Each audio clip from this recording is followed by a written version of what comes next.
रात के करीब 8 बज रहे थे और होली आने में कुछ ही दिन बाकी थे।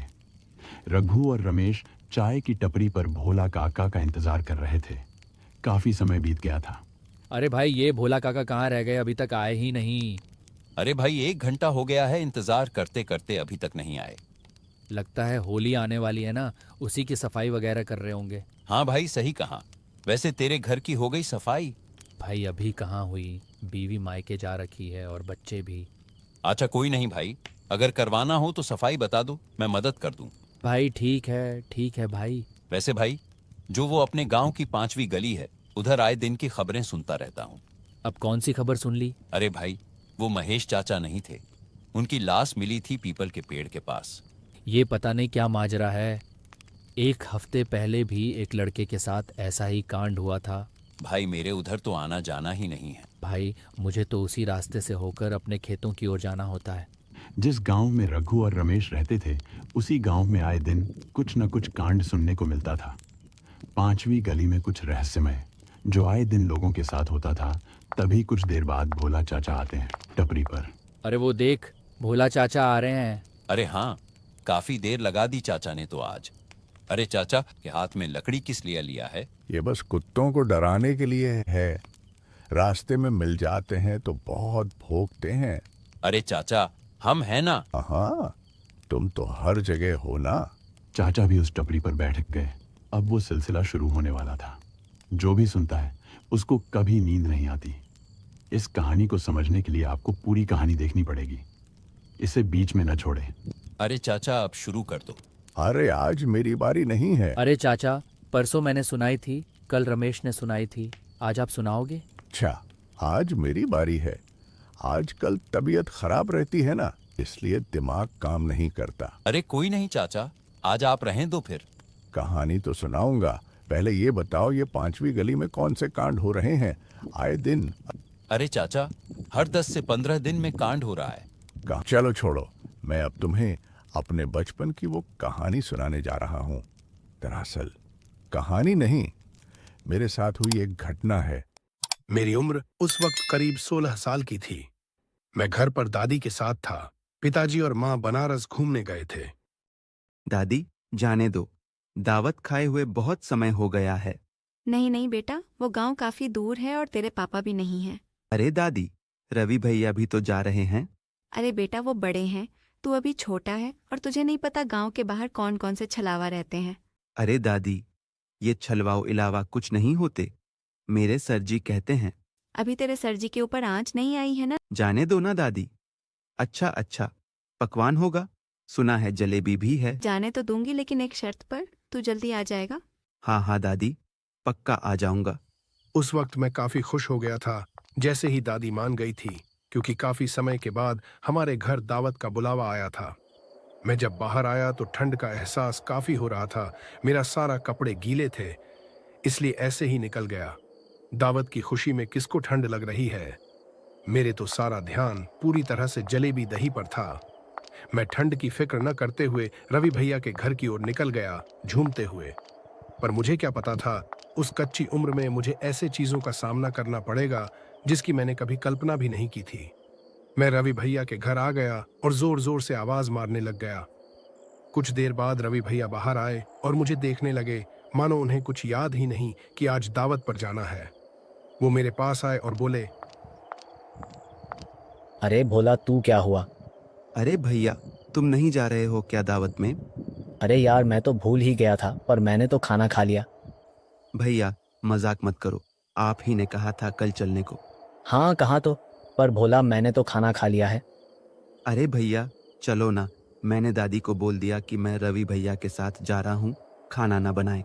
चल ठीक है, चल तू खा लियो, तेरे लिए चल लेता हूँ। अब दावत के लिए निकल गए और रात के करीब 8:45 हो रहा था। जाने में कम से कम 40 मिनट लगता था, इसलिए हम पैदल ही निकल गए दावत के लिए। अरे भोला, पढ़ाई कर रहा है कि नहीं? हाँ भैया, पढ़ता हूँ। हाँ चल देखते हैं बेटा, कितने झंडे गाड़ रहा है तू। अरे भोला। अरे भैया, आप फिक्र मत करो, परीक्षा पास कर लूंगा। आसमान में बिजली घरघराहट हो रही थी। मौसम का भी आज ही खराब होना था। हम उस गांव के रास्ते पर चले जा रहे थे। ठंड का एहसास काफी हो रहा था। जिसका डर था वही हुआ। कुछ देर बाद बारिश होना शुरू हो गई। फिर एक टूटा फूटा घर दिखा। जो हम वहीं पर बारिश का रुकने का इंतजार करने लग गए। रवि भैया, ये बारिश कब छूटेगी? अरे मुझे क्या पता भोलार, जब छुटना होगा छुट जाएगी। ऐसा तो हम यहीं फंसे रह जाएंगे। हाँ, बारिश की भी आज ही आना था। अब चल देखते हैं कब छूटी है। हाँ, अब तो आधे रास्ते आ गए हैं। घर जाएंगे तो अच्छा भी नहीं लगेगा। वैसे तेरे पिताजी कहाँ गए हैं? अरे भैया, वो तो माँ को लेकर बनारस गए हैं। अच्छा, किसी काम से गए हैं या ऐसे ही घूमने गए हैं? भैया, घूमने गए हैं। मैं भी जाता, पर मेरी परीक्षा है ना। हाँ, अगर तू जाता तो तेरी परीक्षा कौन देता? हम बातचीत कर रहे थे। बारिश काफी तेज हो रही थी। हम जिस जगह खड़े थे वो जंगल के बीच में था, जो हमारे गांव से काफी दूर था। हमें नहीं पता था कि बारिश रुकने के बाद हमारे साथ ऐसी घटना घटने वाली थी जिसकी हमने कभी कल्पना भी नहीं की थी। कुछ देर बाद बारिश थम जाती है। हम उस जगह से निकल गए। जैसे ही हम आगे बढ़े, जंगल से अजीब अजीब आवाजें आने लगीं। कभी किसी जानवर की तो कभी किसी पायल की। रवि भैया ने मुझे पहले ही बोल दिया था कि कुछ भी सुनाई दे उसको टोको मत। हम बस उन अजीब डरावनी आवाजों को अनदेखा करते हुए आगे बढ़ते जा रहे थे। फिर एक ऐसा समय आया कि हम दो रास्तों पर मिल गए। जंगल में एक जो उत्तर की ओर जाता था और दूसरा पूर्व की ओर। हम वहीं पर खड़े हो गए। भैया, क्या हुआ? इन दोनों में से अब एक रास्ता देखना है कि कौन सा सही है। भैया, एक काम करते हैं। अगर हम किसी दूसरे रास्ते पर होंगे और जंगल आएगा तो फिर हम रास्ता बदल लेंगे। हम दोनों चलने लगे, पर हम कौन बताए कि अब हम गलत रास्ते पर थे।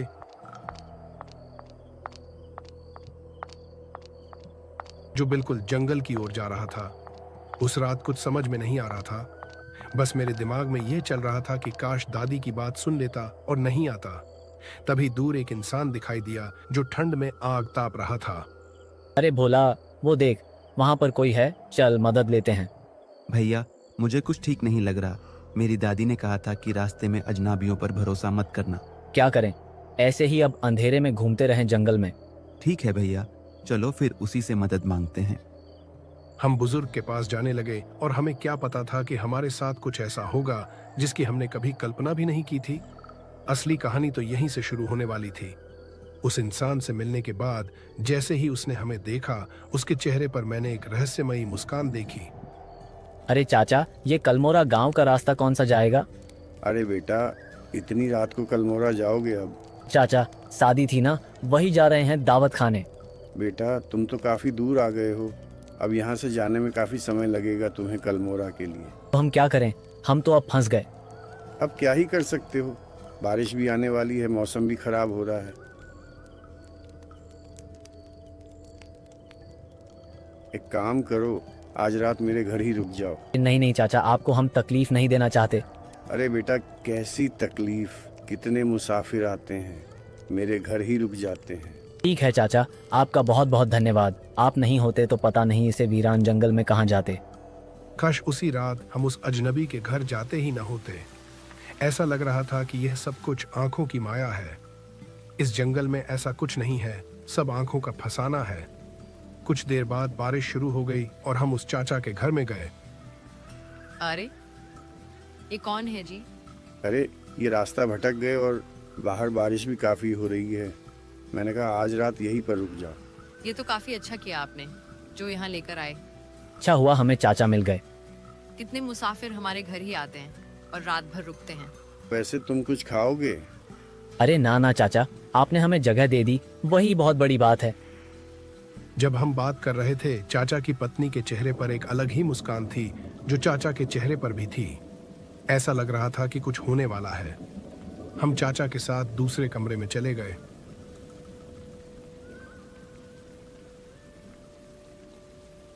यही है तुम्हारा कमरा, कुछ चाहिए होगा तो बता देना, हम दूसरे कमरे में हैं।